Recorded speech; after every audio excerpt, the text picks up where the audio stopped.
Hey guys, it's Morgan coming back to you with another weekly Shlog. We are here at Highland Cycles at my little shop in Montrose, Colorado, where we do all kinds of cool dirt bike work, from old stuff to new stuff to brand new stuff to not that brand new stuff. And we have a lot of fun. Show you all tech tips, tricks, how to do stuff, tool reviews, all kinds of good stuff. So if you're new here, give us a shot, watch this whole video, and then if we earn it, go ahead and subscribe. Yeah, I think it's time to get going. Here we go.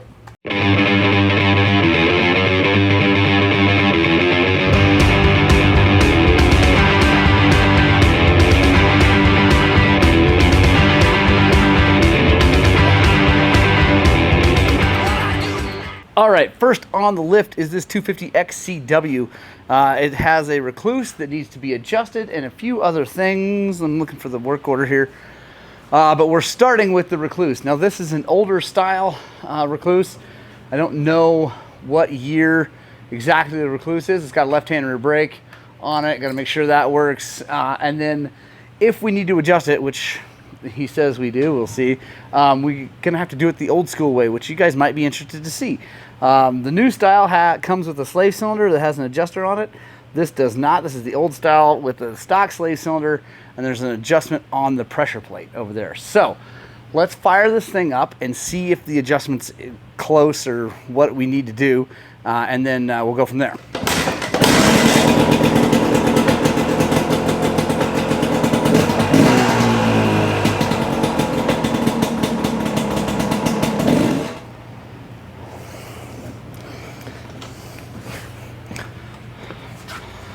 All right, so the Rekluse is definitely just a little bit out of adjustment, and it's an old Z-Start Pro. Now, a bunch of you guys are gonna go, that's my favorite Rekluse clutch in the world. Well, you're ridiculous. I do not like the Z-Start Pros. They were actually the reason I really didn't like Rekluses from the get-go. I now, and you guys know how I feel about Rekluses, I think that people should learn to ride a motorcycle with a normal clutch first and then decide if they want to get a Rekluse. I personally am not a big fan, but I get it that if you like it, that's awesome. If it makes you happy, that's cool. But I still think you should start by learning how to use a real clutch, a manual, and then make that decision. But the Z-Start never felt right, and it doesn't feel right now. Like it's just weird. It feels floppy. If you know, you know. Anyway, let's take this thing apart and take a look.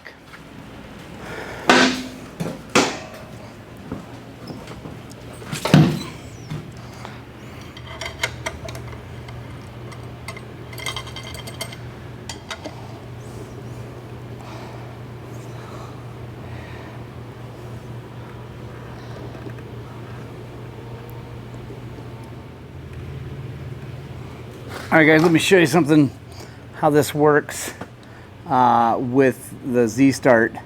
It's got all these balls, although there's 3 missing. You can take some out to change engagement points and stuff like that. So, or change like how quickly it engaged or what RPM. So anyway, that's how it works. This all gets held down, and then as those swing out, it pushes in and engages the clutch.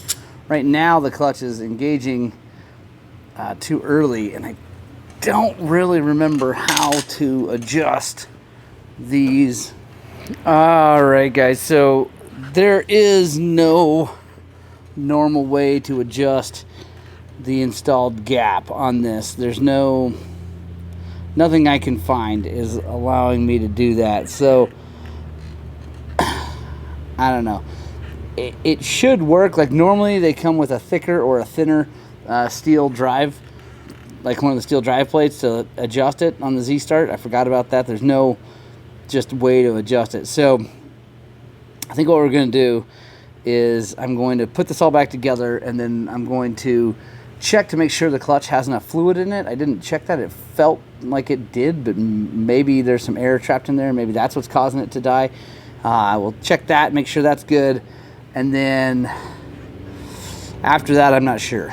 I don't know if you can get an adjustable slave cylinder for this bike. That would be kind of cool if you could, but I don't know if it would work with the Z-Start. I don't know that that's really how it's supposed to work. So Anyway, we're gonna sort this all out, and then I'll check back in once I get it up and on the lift, and we check the fluid. All right, so there was plenty of fluid in the master cylinder, and I kind of pumped it up and down and moved things around and didn't get any air to come out. So I don't think that's the problem. I'm not even 100% sure it's a problem because the bike wasn't fully warm when I tried to kick it into gear and it died. So part of what he wants us to do is also to change the gear oil. So I'm gonna go ahead and do that. I'll get some fresh gear oil in it, put what I like in it, which is the Bel-Ray Gear Saver 80 weight synthetic stuff. I really do believe that is the best gear oil you can put into a two-stroke, period, whether there's a Rekluse in it or not. So we're gonna do that, and then we're gonna take it out, warm it up, really warm it up, ride it, and see how it feels. If it still feels weird, I might go ahead and bleed the fluid, but the fluid looks super clean, like not so creepily clean, like they just added it, but like nice and clean. So yeah, anyway, we're gonna do that, and we'll get back here in just a second. All right, guys, now we have a KX 250F on the lift that doesn't start, from what I understand. Oh, tried to start, but I think it makes noises that it shouldn't make. Let's see if we can. Oh yeah, it's making lots of noise. Shouldn't make. So that's awesome. Sorry, I shouldn't be laughing, but Kawasaki's in general, guys, are very good bikes if you take very, very, very good care of them. I mean, you should do that with all your motorcycles. I know, like, yeah, you should never just let a bike go and not maintain it. But some are more durable than others. Kawasaki's are not the most durable. They need to be cared for very, very, very, very, very well if they're going to last. And even then, they still don't have the life of lots of other brands. I don't know why that is, but it's definitely a situation.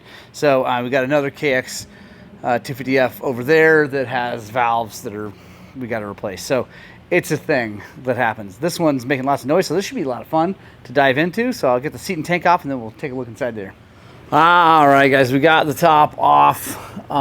It's going to be almost impossible to show you on the camera because the damage isn't huge, but the exhaust, the intake cam, let's see, you might be able to see it.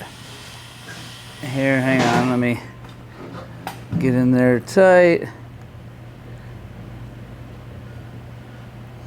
There, you guys can see that.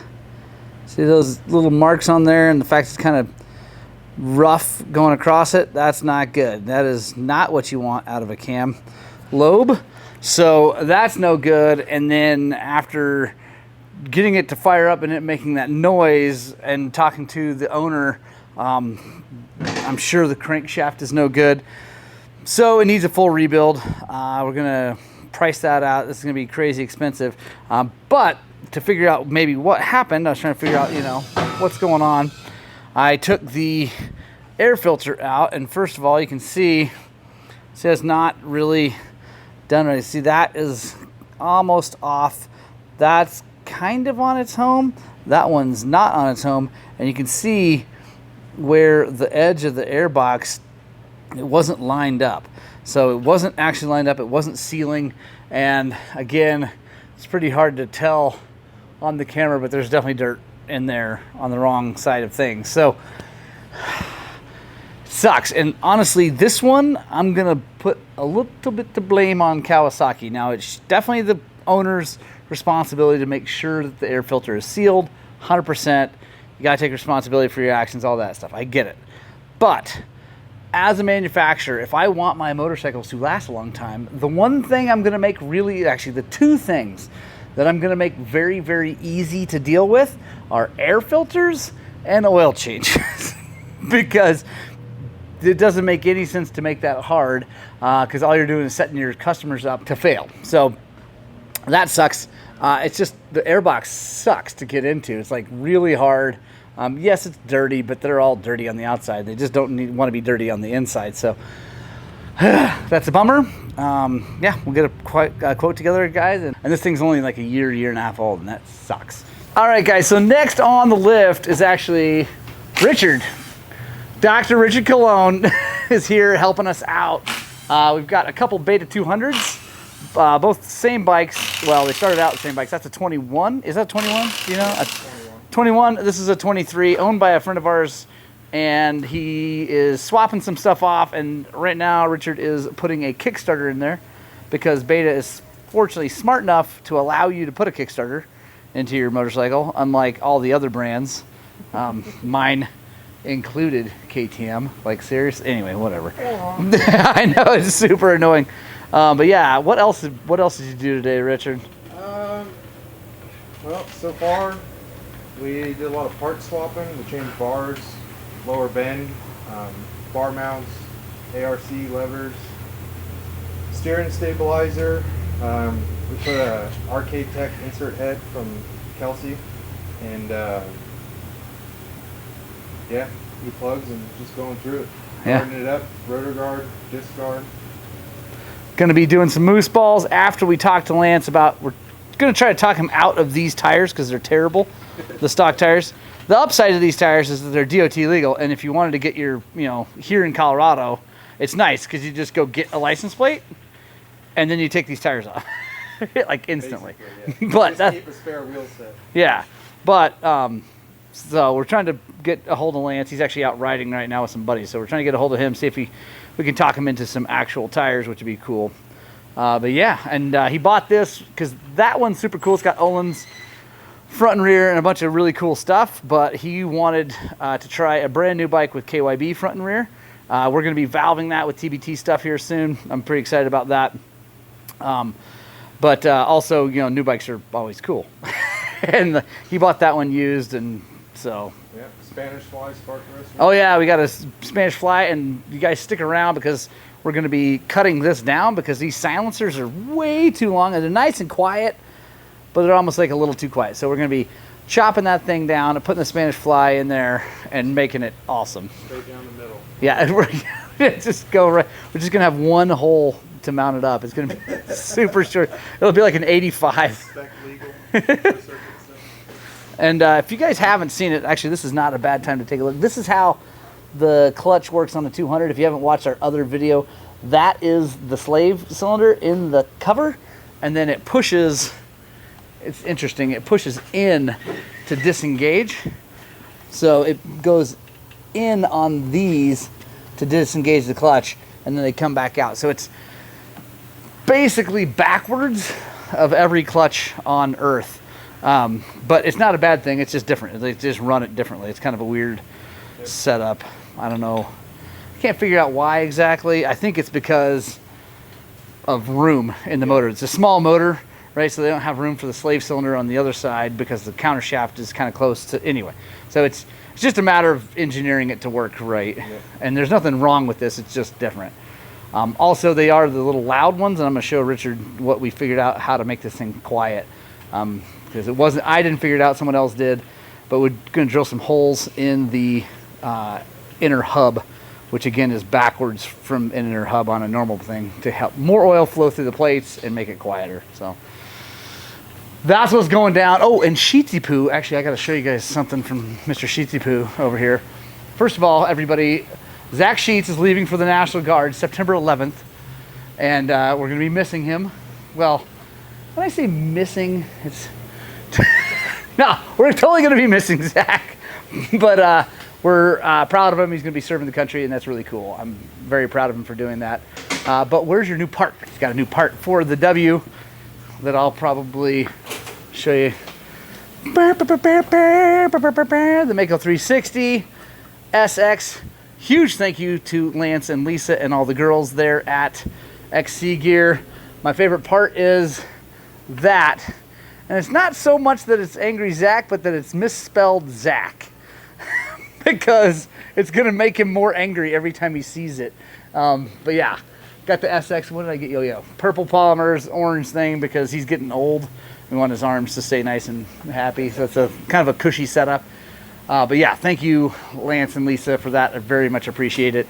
And I honestly, I thank you for misspelling his name, because it just it warms my heart a little bit knowing that his name is misspelled, because it is with a CH, but I don't even care. So, Thank you guys. Yeah, Zach doesn't care.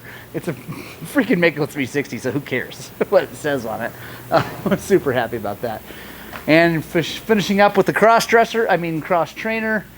The how's that thing running? Good. I haven't ridden it around. Yeah, seems good. What all did we do to that thing? To get it running? Well, just did everything and to get it running. Had to reset the float. Somehow that was totally closed off. But Oh yeah. Yeah, Jared, if you're watching this, which I know you will, how did you make the float? Did you take it apart and close the float? But it was basically no gas would go into the carburetor, which is awesome. get the fan going. I think the temp sensors are not working. Nice. The fan runs the power and. What kind of sensor does it have? The style that just goes into the Bolts in. bolts in down there. Okay, so we'll have to sort that out. We're building the forks. Yeah, there we go. We'll get that sorted out. Hopefully we'll find out what's going on. These are kind of cool if you haven't ever seen this style. Instead of the style that just pushes into the radiator like up here, this is actually a bung on the radiator with a sensor. They're nice because it's like an OEM just bolt-in thing. The downside is they do fail. There's a switch inside there, and when it gets to a certain temperature, it closes and connects those wires, which turns the fan on. So when they fail, and they kind of fail often, you just got to replace it. It's not a big deal, but it's harder than just the one that goes in right there. So there we go. Lots going on, guys. Pretty stoked to have Richard here helping us. He has worked on lots of betas. Worked for the factory Endurocross team and lots of factory beta racers, so super happy about that. Taking a little bit of weight off my shoulders because I got to go watch my kid show his cows at the fair, which, yeah, I never thought I would ever say that growing up in the city, but I'm stoked. It's going to be fun. All right, so next on the lift is this 501 Husqvarna. Quick note on the betas that Richie was working on. We got them all pretty much ready to go. This is the one that Lance is going to be selling, so it's kind of all, well, it's not back to stock by any means. Still got the Olin's front and rear, still got a skid plate, pipe guard, hand guards, RK Tech head. It's got basically a brand new KTM 36 on it because the original owner of this took that off and put a smart carb on, like right when it was brand new. So that carb's back on there. The smart carb is off and actually in a box. Lance doesn't know if he's going to keep the smart carb and put it on the other one or not. He wants to try it with the Keyin because he actually really likes the way that bike's running with the Keyin. So now with the RK Tech head, it's going to run even better. We just have a couple more things left to do, so make sure you stick around on the video here, guys. We're going to be putting new tires and moose balls on it to get these stock things off. And then I'm going to be putting the Spanish Fly spark arrestor on it, and we're going to be cutting this down. Richie didn't have a chance to get to that while he was here because it was craziness. So yeah, other than that, it's all done, man. We got a lowering link on it from Fastway, a linkage guard, and it's in the lower position, so it's just a little bit lower than stock, probably not even a full inch, but he's also got a little bit lower seat, so should be a really good setup. Pretty happy with that. Suspension right now is stock, but we're going to valve that with the TBT stuff when he's ready. Oh, and let me show you something really cool that Lance got and I got from this guy. It is from Fox Enduro, and it's this cool little piece that it allows you to, it was missing the bolt, so we got to sort that out, but because the bolt, these things come stock with a bolt through the back, and it was missing one, must have fallen out at some point. But anyway, this thing's really cool. It just clips on. It's really simple, 3D printed deal, and then you put this on here, and that allows you to get rid of that dumb blue thing that when you're filling the gas, like you cannot see how much gas is in the tank when you're filling it with that blue thing on there. It makes you overfill it all the time. So that's gone now, which is awesome. That's on there. This one actually, this one had both the bolts. I'll show you what it looks like. So it's nice and sturdy, no problems. I just got to sort that one out. But yeah, from Fox Enduro, that thing is really cool. Thank you for sending that to us. Lance bought one, and then the owner of Fox Enduro sent me one to test and put on there. So both bikes have that now. I got rid of both blue things, which is good. Yeah, so anyway, so make sure you stick to the end of the video, or you know what I mean. I'm going to be doing that here in just a second. This one I'm just doing new tire and moose balls, air filter, oil, just a bunch of little things, blatant bleed and all that stuff. Nothing super interesting, but if I find something crazy, you know guys, I'll bring you in. All right guys, so on the lift, sorry we haven't got the beta up here yet. I'm still trying to get that done for this week's Shlog. If not, it might be a next week's Shlog. But you might recognize this bike. This is the one that had the E-clip in the oil. We put it back together. I called the guy. We talked about it. You guys responded online, which is awesome. Thank you very much. And we think we have it sorted out as the E-clip on the oil pump drive gear over here on this side. So outside the cases, hopefully. We are going to take this cover off and dig in there, get the clutch out of the way, and take a really good look and see if we can't find it. I have a new E-clip and washer and a new gasket. And fingers crossed, we're going to get this thing sorted out. All right, guys, so I found something. This is interesting. We are missing a bolt. I don't know if it's stripped out. I don't know, whatever. And this drive E-clip is there. I think there is another one behind here, so we're going to keep going, get this clutch out of the way, but already seeing things that make me nervous about this motorcycle in general. Like, that missing is no good. That is not the circlip we were hoping. Although it looks like it. I wonder if maybe it broke before. And guys, look at this. Clutch basket is hammered, or the inner hub. I don't know if you guys can see, it's beat to absolute crap. So something came apart. That is, I'm wondering if that E-clip actually came from another repair and they put it on there and they just never got the old one out. That is a high possibility.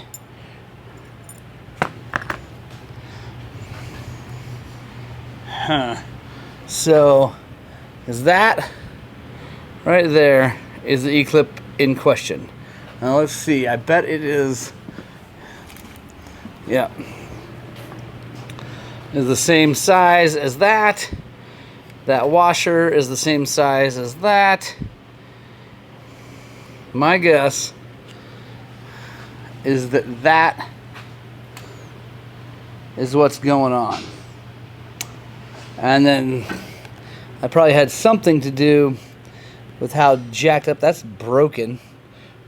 This thing is rough. So the guy that bought this to just kind of keep up here in Colorado as a bike to ride when he's up here, and so it's probably fine. Maybe, I don't know. I don't know if I'd. I guess I would go far from the truck. I don't know. It's definitely sketchy. Finding that, not knowing where the bolt is for the clutch hub. They all look like they have threads. So I don't think, maybe that one might be missing threads. So this is a bummer, but also interesting. I hope it's interesting for you guys. As a mechanic, we love things that are blown up on some level because it's interesting and it's cool to see what happens to things when they explode. But I'm guessing, I feel very confident that it's that clip that was down in the thing, and there's probably another piece of it in there somewhere, or maybe it's already out, and yeah, they fixed it, they just didn't get the part out, and then they sold the bike before anything bad happened. So maybe crisis averted with that magnet. That's another reason to consider the super duper drain plug from First Trek Motorsports. I'll put the link in the description, firsttrekmoto.com/Highlands Cycles. It's in the description. Go buy one of those things for your KTM. It's got an even more powerful magnet than the stock one, and it will help pull things like that out so that they don't cause problems up in the rest of the motor. So yeah, I guess we're just going to put this thing back together. I got nothing else to do to it, honestly. So we'll put this back together and get that beta up here. All right, guys, I got that 450 back together. It won't start. I think it's just the battery. Let's see, I hooked it up to a charger. Let's see if it'll actually start. This thing is such a pile. No, now it won't. It's dumb. So, well, we'll let the battery charge up a little bit. I don't know what's going on with that thing. It's such a piece of junk. But we got the Beta 200 up here. So I'm going to yank this silencer off, and I'm going to show you how we're installing the Spanish fly and cutting this down to be a little bit shorter, sound a little bit better, and flow a little bit better, all that good stuff. So, and mainly look a little bit better, because they are crazy long and kind of ugly. So let's get that thing off, get over to the bench, and show you what we're doing. All right, guys, got the can all apart. Now I'm trying to decide where exactly we're going to cut this thing off. I want to get rid of most of it. You're having gauges, right? Gauges? Like tire pressure gauge? No, I don't have it. So I want to get most of it off of there because this is just crazy long. So here's the way I'm going to do it. I'm going to cut it. Just going to try and arbitrarily choose back here. And I'm going to use a piece of paper because the edge of the paper is very straight. So if we wrap this around and we get it to match up here and make sure it's nice and tight, then I know for a fact this is nice and straight all the way around. So I have marker. We're gonna, all right, nice straight line all the way around. Now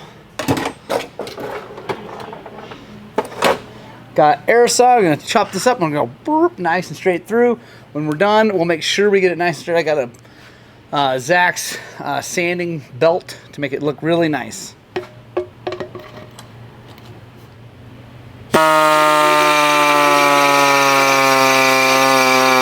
All right, got it all cut down. That is going to be a much sexier piece of equipment. I'm super psyched about that. Yeah, that is going to be way, way, way better. Now we have to go about getting this the right length because that's a little bit long. That's okay though. We are already going to have to cut this anyway, so now we just cut it a little further, so it's no big deal.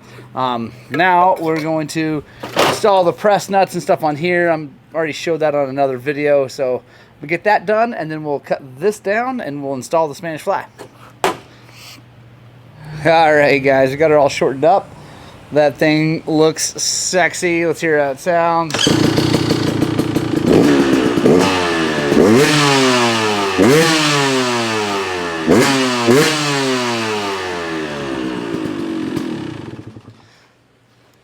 Still plenty quiet, but it sounds way, way, way, way better. And this is a race motorcycle. This is, I mean, I'm sure he'll go and trail ride it too, but this is his race bike. He wants to go fast, he wants to sound good, wants it to look good, and I think that looks phenomenal. Nice and short, still spark arrested, all that good stuff. Really happy with how that turned out. And now we just got to put moose balls in this thing, and then we'll be done.